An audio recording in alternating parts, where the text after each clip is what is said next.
मनुष्याणाम सहस्रेषु कश्चित यतति सिद्धये। उस परमात्मा को प्राप्त करने के लिए, सिद्धये मतलब ईश्वर को प्राप्त करने के लिए, सिद्धये का मतलब आत्म जागृति के लिए, सिद्धये का मतलब आत्मानुसंधान के लिए। सिद्धि वो नहीं जिसमें से आदमी कई बार उड़ जाया करते थे पहले।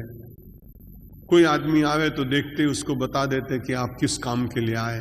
ये बड़ी छोटी छोटी सिद्धियां अभी भी हमारे देश में कभी कभी किसी किसी व्यक्ति के भीतर वे सिद्धियां दिखाई पड़ती, लेकिन उससे उस व्यक्ति को लाभ होता है, आपको कुछ होने वाला नहीं।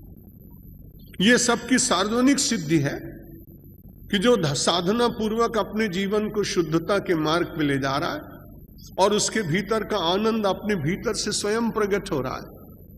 दुनिया की जितनी वस्तुएं हैं यदि वो उधार ली जाएं तो कभी न कभी पीड़ा देती हैं, और उधार का सुख बहुत दिन तक टिकता नहीं। आपने युवावस्था का जो सुख लिया वो उधार है, वो वृद्धावस्था में मिलता नहीं। शिशु को किशोरावस्था में मिलता नहीं, किशोर को तरुणावस्था में मिलता नहीं, वृद्ध को तरुणाई का वो सुख जो उसने अनुभव किया वो मिल नहीं पाएगा। लेकिन ये भागने वाले दुख उधार वाले दुख सुख हैं, ये भागने वाले सुख उधार वाले सुख हैं। लेकिन इन सब के बीच में प्रयत्न करते करते करते करते ये उधार लेना आपने बंद किया और अपनी पूंजी स्वयं भीतर से प्रगटाई और आपको आत्मानंद मिलने लगा। तो उसके बाद एक बार कान का सुख कम हुआ, नेत्र का सुख हुआ कम, नासिका का कम हुआ, त्वचा का कम हुआ, जिह्वा का कम हुआ, तो आप दुखी नहीं होंगे। तुरंत मन ये कहेगा कि ये तो एक दिन जाने ही वाले थे। लेकिन जो अंतर से प्रकट हुआ ध्यान का आनंद, न उसमें कहीं नासिका की आवश्यकता है न कर्ण की आवश्यकता है, उसमें तो केवल आपके चित्त की एकाग्रता की आवश्यकता है। इसलिए अपने सुख का उत्पादन आप अपने आप कर सकें।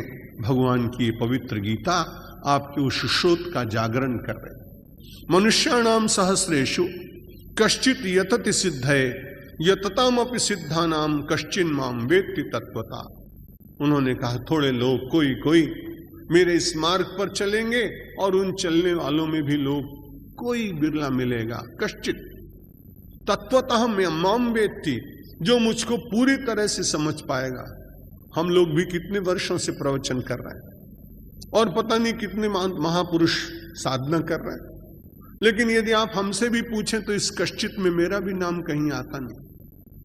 तत्वता उनको जानने वाला व्यक्ति फिर जगत के कार्य में बहुत रस लेता नहीं।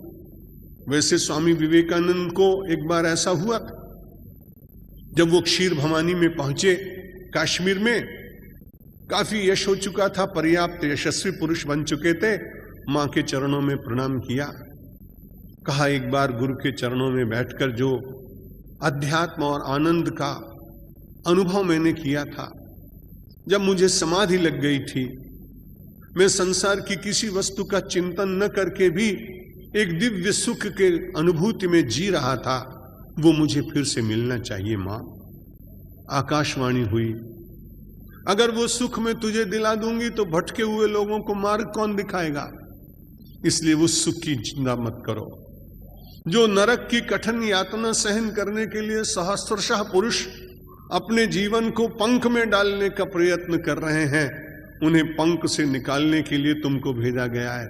जब वो कार्य पूर्ण होने को होगा तब उसके बाद तुम्हारे अंतर की पूंजी स्वयं प्रकट हो जाए। तो कुछ लोग ऐसे भगवान के यहां से भेजे जाते हैं कि जो बार बार प्रार्थना करें कि महाराज हमें तत्वतः आपको जना दो, ज्ञात करा दो।